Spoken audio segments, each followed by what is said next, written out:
Hello and welcome. Thank you for joining us for the first video of our series on Dynamics 365 Sales and all the features that are in it. In these videos, we'll be exploring how Dynamics 365 Sales helps go-to-market teams achieve more and some of the AI features that are coming into it. I feel like AI has been the biggest topic for Dynamics 365 in general, as well as biz apps, just beyond the Microsoft ecosystem even. And so we are really excited to showcase some of these features for you today and explore how they can help you achieve more with less. One of the first features that I think is really exciting that has come out of this latest release wave is the Copilot and Sales Qualification Agent. With Sales Qualification Agent, what we're seeing is an addition on some of the intelligence that was added over the course of the past few years, especially in the last year when we had the big AI boom. Some of the pieces that you get now include public data that is in your CRM, that really helps you be able to qualify sales and focus on the deals that are most likely to close. This also includes some of the pieces around Copilot Sidecar. So you may have heard about Copilot Sidecar. What that is just an embedded version of Copilot. And so it borrows all the strength of AI that is built into the Microsoft ecosystem, brings it into your Dynamics 365 environment, and provides context-specific information. Let's say we are on a certain page, for example, in the D365 Customer Insights app, and we are building an email.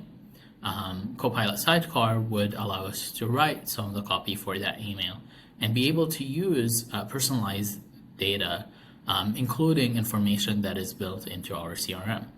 Of course, that also brings in public data that would not be in our CRM.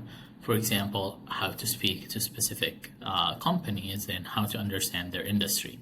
And so beyond just the act of writing, which I think is the most immediate use case for a lot of LLMs nowadays, we also see email engagement, intent detection, follow-ups, and really a lot more that builds onto it and helps not just marketing teams, but sales teams as well achieve more when they are talking to customers. Our second key feature is the natural language UX and smart forms. So one thing that you can see is CRM often is challenged by the fact that teams don't want to do a lot of data entry and grunt work and an experience that feels very clunky. I've often had to, in the past, tell my teams to put in the data because we need it for reporting.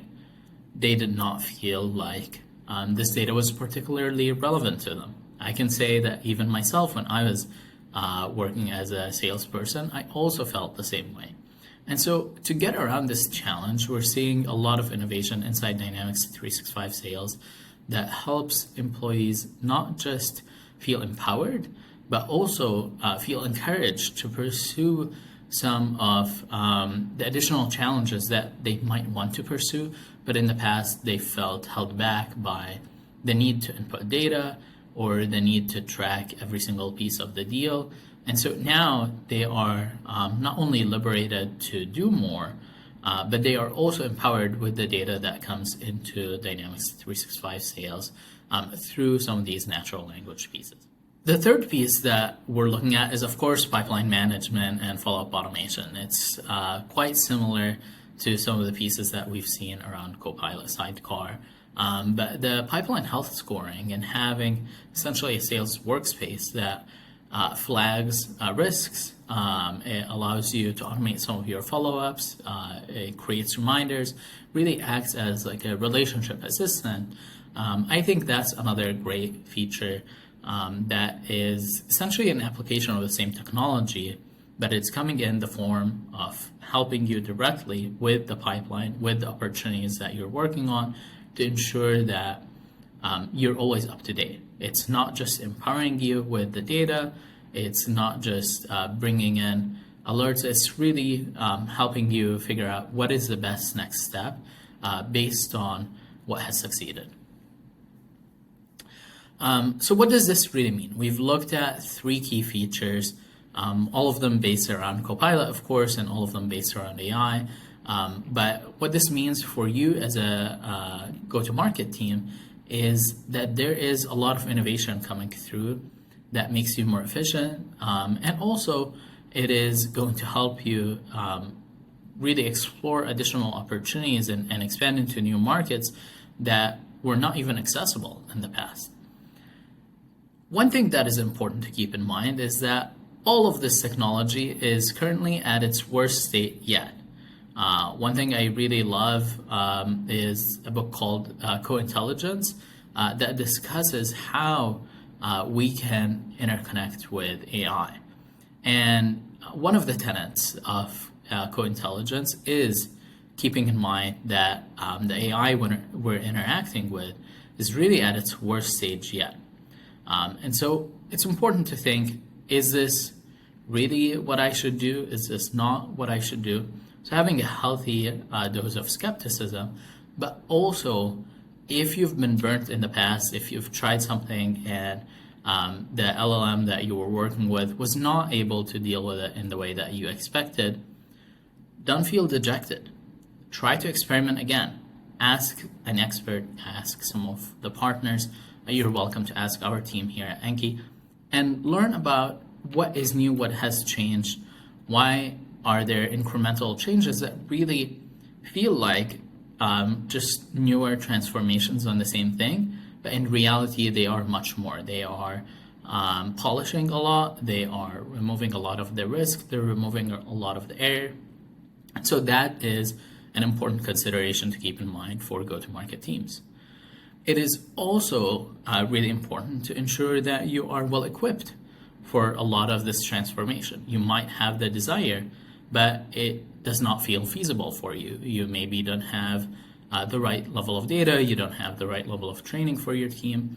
And so the first step in achieving this AI transformation and being able to capitalize on a lot of these features that are being rolled out for you is to check if your system is in a good place, if your data is in a good place, if your team is in a good place, your processes. It's really four things that you have to consider. It's team, process, tools, data. And so if any of these things are not in the top shape that they can be, you're not going to be able to achieve the level of AI transformation that you want. And the last piece really is around change management. Following a model like ADKAR can help you a lot with not just the adoption measuring, but also ensuring that you have a recurring moment of check-ins. Maybe you have a cadence with your team to assess, is the AI, is Dynamics 365 sales in a shape that they want? Is it helping them? Is it stopping them from doing their workflows? A business application really fails when it stops being a solution and becomes a problem. And so we have to adjust for that.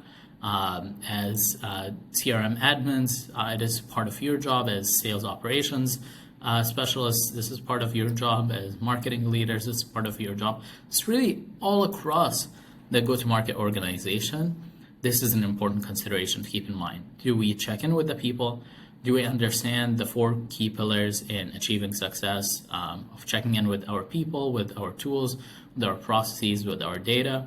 And of course, are we staying up to date and keeping in mind that this might not be the last evolution, and keeping an open mind really around the technology around us. Thank you so much for joining this video. If you have any questions about how to use Dynamics 365 Sales and some of these features that we talked about today, please feel free to leave a comment. We're always happy to answer questions and would love to hear about your own scenarios from you. Thank you so much.